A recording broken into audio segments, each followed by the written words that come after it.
Quentin, what is a reservoir dog? What is a reservoir dog?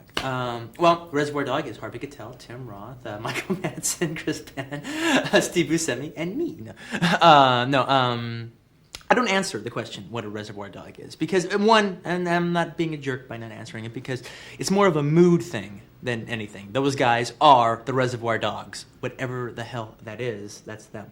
But the reason I don't give you where it came from, because it did come from somewhere, is because I like people telling me what they think it means, all right? Because people have come up to me and they told me some really wild things. But the thing, as far as I'm concerned, whatever they say, they're correct about, and I like the fact that this creativity keeps coming back and forth. I think that's really good. Like somebody once said to me, Reservoir Dogs is obviously a comment on Straw Dogs, right? Yeah, and it's like, well, okay. And it's obviously means rat. Reservoir Dogs is like a rat. That's obviously that. Somebody said, no, reservoir. No, I figured it all out. This is what it is. It's res means in reserve. All right. Dogs. Oh no, reservoir, war. All right. The reserve war dogs. The reserve dogs of war. That's what it means, right? There's no reservoir in it, but there is a war going on. All right. They're in reserve. So I love that. And the minute I just say, well, no, actually, what it means is in the 18th century there were these Celtic. The minute I say that, all right, all of their creativity goes to dust, and I want to keep that coming. I like that. So that's why I don't say it.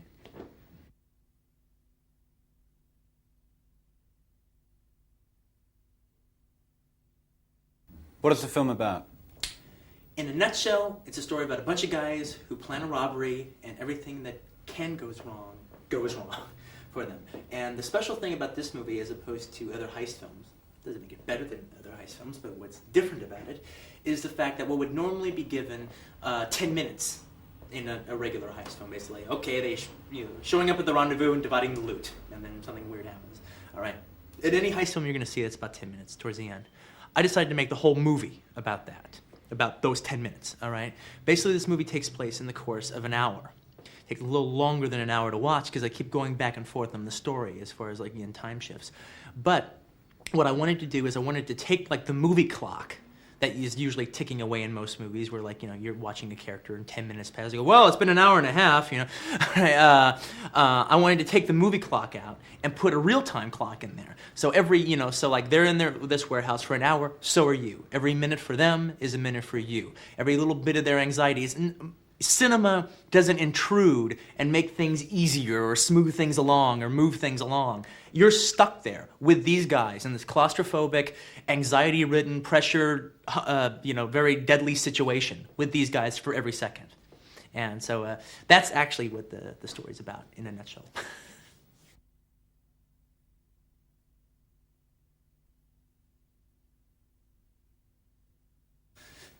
Who's the hero and why? Well, that's for everybody to kind of decide on their own. All right. I have to speak in code about some of this because there's some surprises that I'll leave for the audience. But there's one character in particular who shall remain nameless that a lot of people might think is the hero. All right. I personally don't think he's the hero. All right. I think he's the bad guy. All right. And there's another character who is more. In fact, I can say his name, Mr. White. All right, that Harvey Keitel plays. All right, and to me, he's a hero. But at the same time, while you see him show sensitivity and show caring and show that honor among thieves, sticks to his rules kind of thing, you also see him blow away cops without 2 seconds thought. All right, so nobody in this movie is completely heroic and completely villainous.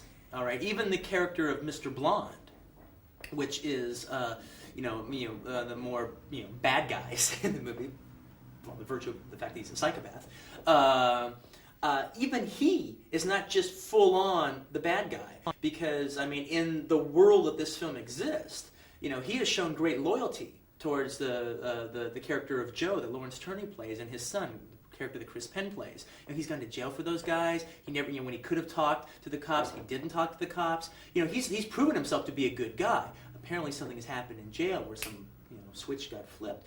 But the thing about it is, even he isn't just in a black and white situation. But you see, that's how people are. That's how characters are. I didn't want to make a situation where, like, it's all, they're trying to be everything for everybody. There's, they're one way, but they're also the other way too.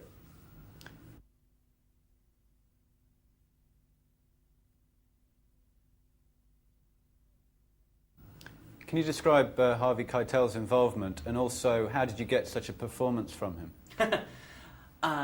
Well, Harvey Keitel got involved in the movie by the fact that he'd always been like my favorite actor. I mean, ever since I've seen him in Taxi Driver and the Duelists and Mother Jugs and Speed and all those movies, I've just been a big fan of his. And it was a dream, to be able to work with him sometime. We got him the script. Actually, how we got him the script was kind of oddball. My producer, Lawrence Bennett, is a good friend of mine. What happened was he was taking an acting class. His acting teacher's wife is an actress who knows Harvey in the actor's studio. So Lawrence got the script to his acting teacher. His acting teacher read it and liked it and gave it to his wife. His wife read it and liked it, and she put it in Harvey's hands at the actor's studio. 3 days later, Harvey calls me on the phone and says, "Hi, this is Quentin Tarantino. I'm Harvey Keitel, and I want you to know I think the script is magnificent. It's absolutely magnificent. I would like to be part of it. I really would. I'd like to even help produce it if I possibly could, And it was like, what? Harvey Keitel? Jesus Louise. I couldn't believe it. I still got the little, when he first called, he left he left his message on my answering machine. I still got that tape. It's like, completely don't remember. That's Harvey Keitel. So he came aboard and just kind of like, helped us out. He lent his name to the film, which basically made me and Lawrence filmmakers, as opposed to just a couple of knuckleheads walking around with a script in our hands. We became legitimate. We'd walk into people's offices and say, well, we have Harvey Keitel attached. That didn't necessarily mean they were saying, well, here's all the money you want. But they did take us seriously. We did come from somewhere. All right, the second, but also like Harvey even went even above and beyond like what an actor would do, because we were casting the film and we didn't have any money when we were casting, and me and Lawrence didn't have any money at all, And so what happened was, Harvey goes, I think you guys really owe it to yourself, to go to New York and do a little bit of casting there, because some very fine actors out there, and you're not getting to see them just staying in L.A. And like, well, Harvey, it's really good, but we can't afford to go. Well, I just can't stand this anymore. I mean, we're going to have to go to New York, and if I have to pay for it, I'll pay for it, all right? And he gave, he flew us out to New York. He put us up in a hotel. He arranged through a casting director friend of his in New York for like a weekend of casting, everything. And he paid all that out of his own pocket, just because he thought, the film needed it, all right? And from those New York casting sessions, we got Steve Buscemi, who plays Mr. Pink. There would probably be another actor in that role if Harvey hadn't flown us to New York. So, and Steve's great in the movie.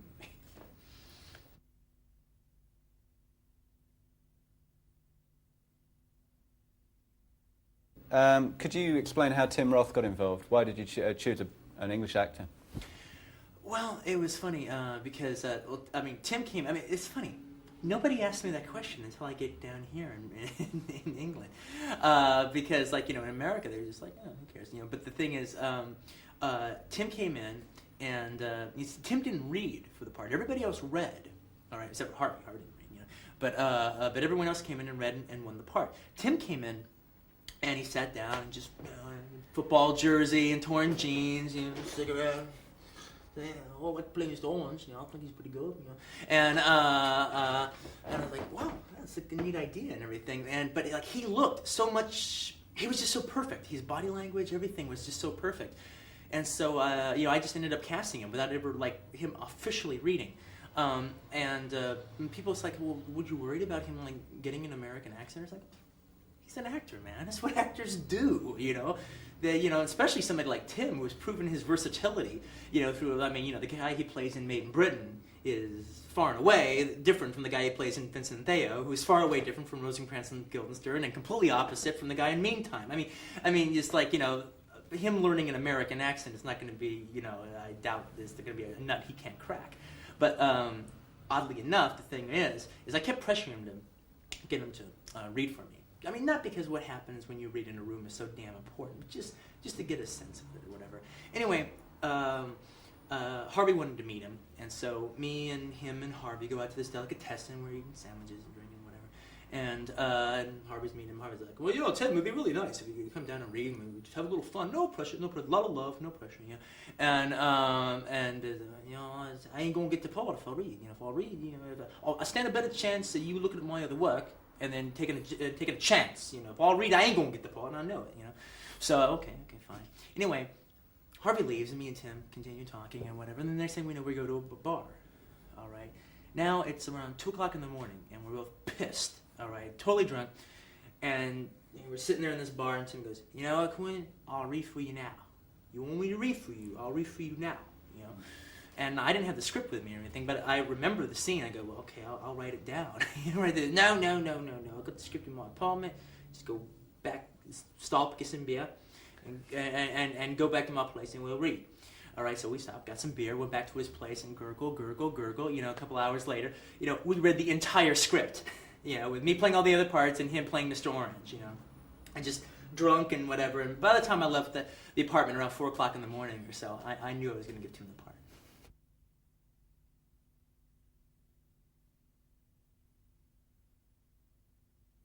part.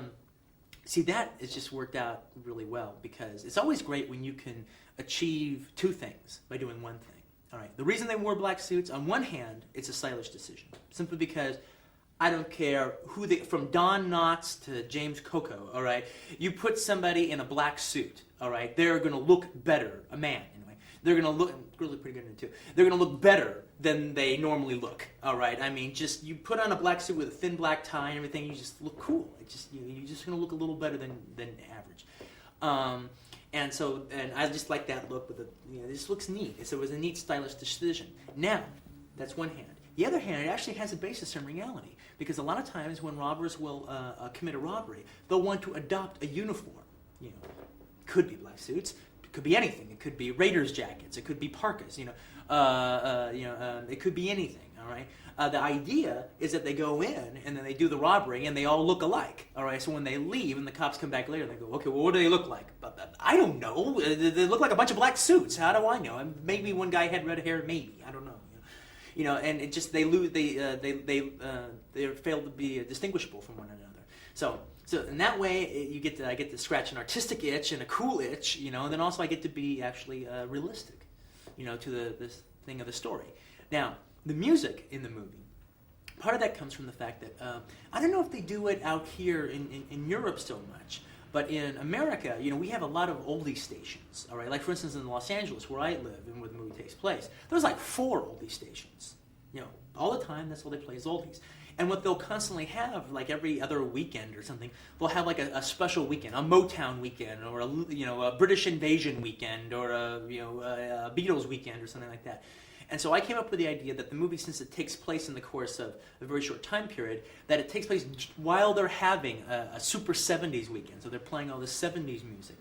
And when I did that, I didn't want to get more serious, more respectable songs from the 70s. I didn't want to put in Led Zeppelin or Marvin Gaye or Little Feat or anybody like that. I wanted to have the bubblegum 70s, the early 70s, because actually I love that stuff because I grew up with it. When I was first formulating my music taste was when that stuff was on the air, and I wanted, and also historically speaking, it's actually very interesting because that was like the last bastion of bubblegum rock in the world. All right, that was like from 70 to 74 was like the last time you would buy a 45. You'd hear a single and you buy a 45. After 74, it all became kind of album oriented, but that was the last time it was just like singles, and so what I wanted to do is I wanted to play that. I wanted to play this kind of bubblegummy music, through the scenes, and it manages two things. For one thing, through most of the movie, the goofiness of the song, kind of like a heavy, an intense movie like this, it kind of lightens it up a little bit, kind of gives it a little bit of a jab, a little wink, and it's kind of cool. It makes it kind of fun. All right, but like in the infamous torture scene, that everyone and his brother's talking about, the use of the song "Stuck in the Middle with You," which is this light, bouncy, kind of cool song. All right, it not only does it not lighten up the scene, it makes the scene even harder to watch. Because you're sitting there and you're watching it, and all of a sudden this tune comes on. You're like, oh yeah, the guitar's playing. You're kind of tapping your toe. It's real catchy and everything. And then Michael starts doing his little dance. And I defy anyone to watch Michael do his little dance and not get a kick out of him because he's just having a blast. And then boom, the hard stuff starts. All right, and you're like, Jesus Christ, and you're sitting there watching that, but it's too late. You're already a co-conspirator. You enjoyed the song. You enjoyed his dance. Now you got to take the hard stuff. And that's what makes it so disturbing. Okay.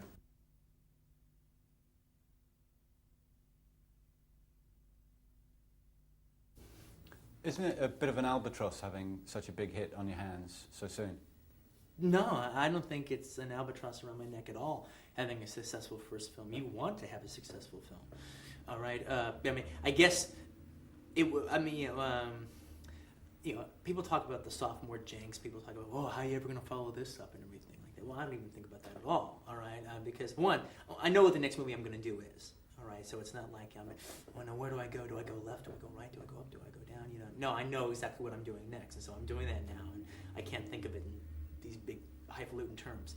And also, I think that I'm somewhat aware of some of the pitfalls. All right, simply because, I'm a film geek, all right? I see films, all right? I can't tell you how many times I've seen a guy's first film and thought it was terrific and ran to the theater to see his second film and said, what the hell was that? I've had that experience more often than not, to tell you the truth. And I know I don't want to do that, But I'm not thinking in terms of, okay, now I got to live up to Reservoir Dogs. Okay, I got to follow through on this. I got to do that. Nothing of any value could be made if you tried to think like that. All right, well, I know this. In fact, I'll tell you, for you history watchers, and you'll watch this back 4 years from now, 3 years from now, or whatever. This is what's going to happen. They've overpraised my first film. They're going to undervalue my second film. They're going to I don't think it's going to be rubbish. I think it's going to be a good film, but they're going to, it's going to get less recognition. All right, and then by the third film, it'll even out. Why do you think? Do you want to do a pickup on that?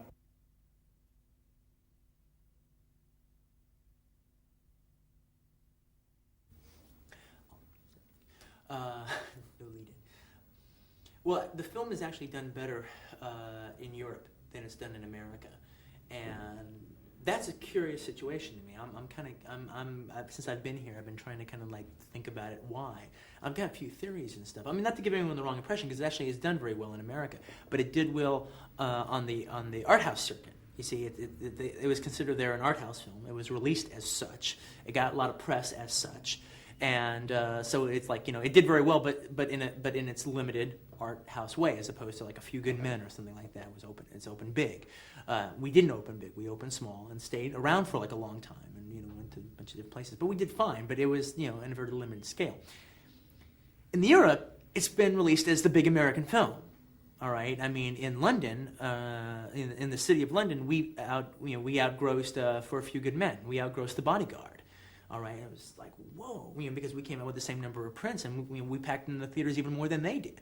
All right, but when you guys released it in London, it wasn't released as okay, here's this little art film, we'll play it in the metro, and that'll be fine. No, it was it opened in a lot of places. It was treated oh, this is a big American film from America, and it performed as such. I was just at the other day. I was at the Glasgow Film Theatre, where it's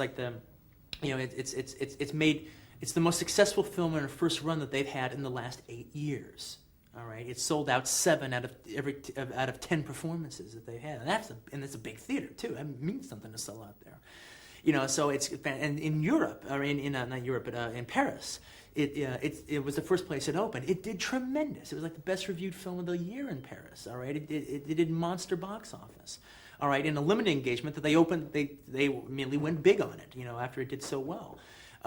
So it's why is it doing well out here? I'm not 100% sure. I think it's doing well in England because it's been it was released as a big film. They didn't release it small. It was released as a big film, and it was treated as such, and it did okay. I'm serious. We expect to make £2 million in the next 2 weeks. All right, all together. There'll be £2 million now altogether. That's twice what it made in America. All right. In the city of Paris alone, we made back the budget of the film. All right. And I think that is in regards to the fact that it was like treated as such an auteur piece in France. It was treated so specifically. So why altogether? Those are my guesses, but I don't know. Right. Yeah.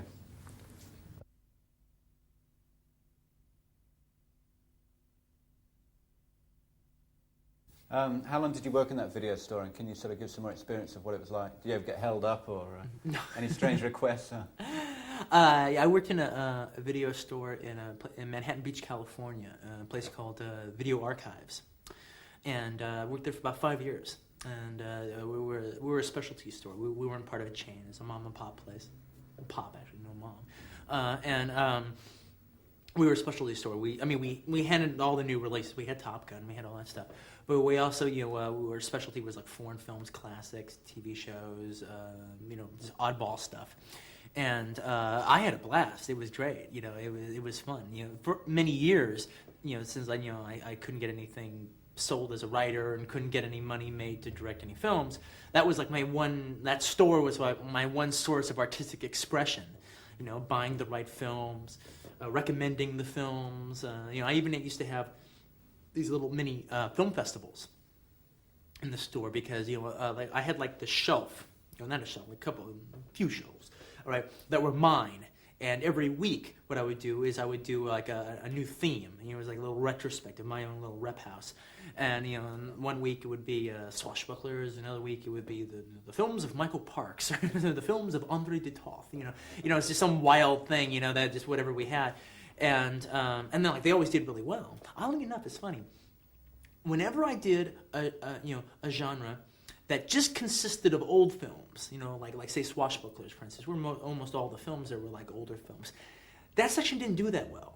But when I did a section of films that like a genre that like there's old films and there's also new versions of it, like for instance the heist film, all right, it did great. They all went out. They went out fantastic. And it was and this is no joke. When I did my own little heist film section.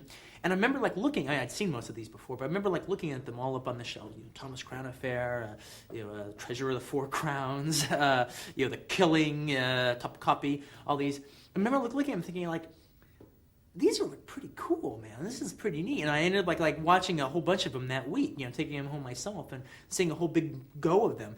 And I remember thinking to myself, God, they haven't done a heist film in a long time. I'd like to see one of those again. This is a really cool genre, And so, that put the germ in my head, And so then later I wrote one.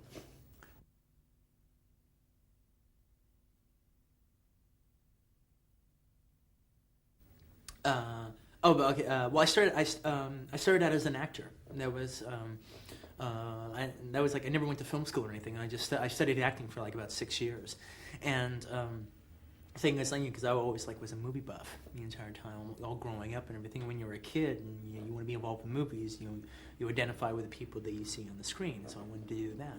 I was a really good actor and everything, but the thing about it though was after studying for years and stuff, I just kind of realized that it wasn't. I just realized I had more of an affinity for movies than the rest of the kids in my class. It wasn't enough just to appear in movies. I wanted the movies to be mine, and so kind of changed my life's major.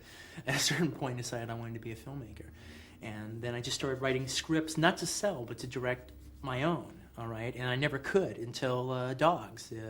After like 5 years of like rejection and just spending years on a project and it just never happening, having nothing to show for it, everything just came together with Dogs. 5 years of nothing and then 1 year of big success. And I talk to people about it, and it kind of reminds me of this line that Clark Gable has in The Misfits, where Marilyn Monroe is talking about her life, some things screwed up about it or whatever. She's complaining about something bad that happened to her. And Clark Gable goes, well, that's the way it goes. But it goes the other way too. Don't forget that. And that's been the case with me, It went the other way for a long time, and this time it went this way.